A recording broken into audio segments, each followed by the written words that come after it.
ताड़ी तो जूस है, ताड़ के पेड़ से उतारा गया जूस, वो तो कई बीमारियों को उससे मुक्ति मिलती है, लीवर ठीक होता है उसको। ये तो वैज्ञानिक का काम किया, लेकिन उसको आज शराबबंदी में उसको दोषी करार करके और उसको जेल का रास्ता दिखाया जा रहा है। लक्ष्मणपुर बाथे में 62 लोग मारे गए थे। लक्ष्मणपुर बाथे की घटना में एक अभियुक्त को भी कोई सजा नहीं मिली। क्यों?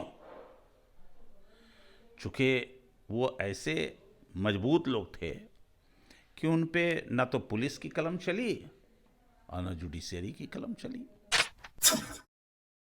बिहार विधानसभा के पूर्व स्पीकर और राजद के वरिष्ठ नेता हमारे साथ उदय नारायण चौधरी हैं। सर, बिहार के एक जिले गोपालगंज में जो जहरीली शराब कांड हुआ था 2016 में, उसमें कोर्ट के जो जज हैं, लोक अभियोजक रवि भूषण श्रीवास्तव ने एक जजमेंट दिया है जिसमें 13 दोषियों में से 9 को फांसी की सज़ा सुनाई गई है। जिनको फांसी की सज़ा सुना गई है सर, उसमें अधिकतर लोग जो है वो पासी समाज से आते हैं। अधिकतर क्या, सभी लोग पासी समाज से ही हैं। देखिए, जिन लोगों को गोपालगंज में फांसी की सजा हुई या आजीवन कारावास बंदी हुए, तो मैं उसके पहले भी आपको ले जाना चाहता हूं कि लक्ष्मणपुर बाथे में 62 लोग मारे गए थे और एक मिलिटेंट ग्रुप ने उसकी हत्या की थी, जिसमें बच्चे भी थे, औरतें भी थी, बूढ़े भी थे, सब लोग, निरीह लोग।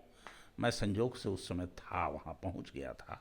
नेक्स्ट मॉर्निंग में ही सबसे पहला व्यक्ति मैं था पहुँचने वाला लक्ष्मणपुर बाथे का।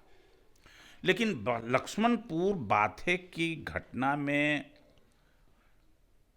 एक अभियुक्त को भी कोई सजा नहीं मिली। क्यों?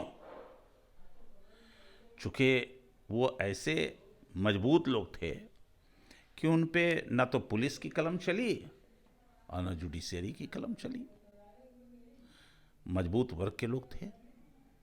नतीजा हुआ कि मैं पूछना चाहता हूं सामान्य तौर से, कह रहे भाई ठीक है वो नहीं थे, 62 लोगों की जब हत्या हुई तो कोई न कोई तो मारा होगा। उसको पता लगाने के लिए सरकार ने क्या कार्रवाई किया, और तत्कालीन समय के में अमीर आयोग एक बनाएगी कि इसका जांच करे और इसका पता लगावे और उस दोषी को सजा दिया जाए। तो जो वर्तमान हुकूमत है, एनडीए की हुकूमत, जेडीयू के जो नेता हैं, इन्होंने आते आते उस आयोग को ही खत्म कर दिया और अब नशाबंदी लागू कर दिया। तो आज नशाबंदी के केस में हजारों हजार लोग, औरत और मर्द, बिहार के सभी जेलों में सड़ रहे हैं, केवल एक कारण से, नशाबंदी के कारण। कार्टून के कार्टून आ रहा है बाहर से शराब, गरीब आदमी ला रहा है क्या? जो हरियाणा से, दिल्ली से और बाहरी इंटर स्टेट से कूद करके पहुंच जा रहा है, कोई ऊपर से उछल के कूद जा रहा है क्या? जब तक कि प्रशासन का इसमें संलिप्तता नहीं रहेगी, सत्ताधारी दल का जब तक इसमें सहयोग नहीं रहेगा, तब तक कोई ऐसे शराब पहुंच सकती है। माननीय मुख्यमंत्री ने तो कहा कि हम सबको जो थाना प्रभारी इसमें करेंगे उसको निलंबित किया जाएगा, उस पर कार्रवाई की जाएगी। कितने लोगों को निलंबित किया गया अब तक? क्या हुआ बिहार में? कितने लोगों को बर्खास्त किया गया शराबबंदी में केवल? तो जो गोपालगंज में घटना घटी है, अत्यंत ही दुखद और दर्दनाक घटना है।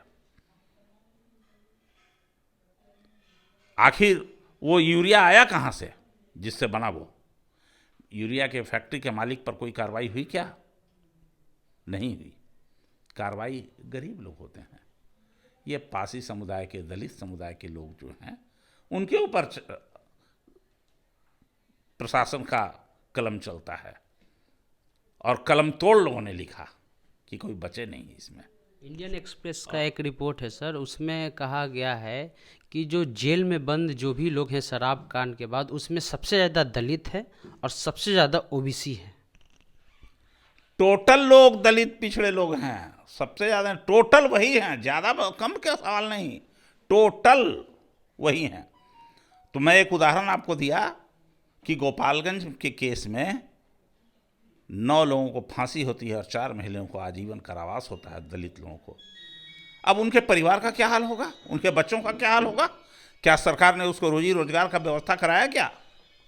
लालू यादव के समय में जो ताड़ पर टैक्स लगता था उसको फ्री कर दिया गया था। इसीलिए न लोग लालू यादव को याद करता है कि वो गरीब का आदमी था, गरीब का चेहरा लालू यादव था जब तक सत्ता में रहा। और आज जो हटा तो ताड़ी बेचने वाले लोगों को नशाबंदी के केस में फंसाया जा रहा है, जो भी ताड़ी बेच रहा है। और कहा जा रहा है कि ना, ताड़ी तो जूस है, ताड़ के पेड़ से उतारा गया जूस, वो तो कई बीमारियों को उससे मुक्ति मिलती है, लीवर ठीक होता है उसको। ये तो वैज्ञानिक का काम किया, लेकिन उसको आज शराबबंदी में उसको दोषी करार करके और उसको जेल का रास्ता दिखाया जा रहा है और आजीवन कारावास बंदी बना। पिछले साल सर एक सर्वे हुआ था, सर्वे में बताया गया कि महाराष्ट्र में दारू चालू है और बिहार में बंद है, लेकिन महाराष्ट्र से भी ज़्यादा जो है दारू बिहार में लोग पी रहे हैं। महाराष्ट्र का उदाहरण क्यों दे रहे हैं? यहाँ कितने बेरोजगार नौजवानों को वो क्या पिठवा पर लेके चलता है, पिट्ठू, वो उसका बना दिया, जो जाता है घरे घरे पहुँचा, होम डिलीवरी शुरू हो गया है। गया स्कूल कॉलेज के नाम पर बहुत सारा लोग निकला, जो स्कूल में नहीं पढ़ता वो भी उसको होम डिलीवरी वाला उसको ठप्पा लगा दी और वो पहुंचा रहा है मोबाइल से सब जगह। ये है, चल रहा है। तो ये अगर इस जनरेशन को बर्बाद करने में इस सरकार का हाथ हो गया। छुपा के पीता है, पिला रहा है। गांजा धड़ल्ले से आ गया है हमारे यहाँ, जितना पहले गांजा नहीं था उससे ज़्यादा गांजा आ गया है। और सब नए नए कम उम्र के लड़के लोगों को उसका शिकार होना पड़ रहा है। बहुत सारे ड्रग्स आ गए हैं यहाँ, लेकिन उस पर कोई रोक कहाँ लगा रही है सरकार? और रोक लगाती है तो मुंह में लगाती है और अखबार के लिए, मीडिया के लिए लगाती है रोक, केवल प्रैक्टिकली रोक नहीं है। नीतीश जी कहते हैं टस से मस नहीं होंगे शराबबंदी पर, इसीलिए कार्टून के कार्टून धरा रहा है, उनके मंत्री के घर में धरा रहा है। जो भूमि सुधार मंत्री हैं बिहार के, आज राम सूरत राय जी के घर में आज कल ही धराया है कार्टून के कार्टून दारू वैशाली में। उस पर आज विधानसभा एडजर्न भी हुआ है। लोग गए हैं पैदल मार्च करके, विपक्ष के सभी विधायकगण गए हैं राजभवन में मिलने के लिए कि इस मंत्री को बर्खास्त किया जाए। तो अब उसके बारे में क्या कहेंगे? उसके बारे में तो कुछ नहीं कहेंगे। ये सर इससे राजस्व में तो भी मतलब असर हो रहा है। पहले इसकी आमदनी अच्छी होती थी शराब से, 15 में 3100 करोड़ था, आंकड़ा धीरे धीरे बढ़ रहा था, लेकिन उसको अब बंद कर दिया गया, वो दूसरे रास्ते से किसी के पास चला जा रहा है। राजस्व की चिंता नहीं न है, पैसा तो उनके यहाँ पहुँच ही न जा रहा है, डायरेक्ट अब सरकारी खाते में ना जाके सीधे चला जा रहा है। ट्रक डायरेक्ट बेनिफिट हो रहा है। हाँ, डायरेक्ट बेनिफिट सबको हो रहा है। अभी तो वही स्थिति है। तो उदय नारायण चौधरी जी थे हमारे साथ। हमारा वीडियो आपको कैसा लगा कमेंट में करके बताएं। यूट्यूब को सब्सक्राइब करें, फेसबुक को लाइक कीजिए। जलते हैं। जय हिंद, जय भारत।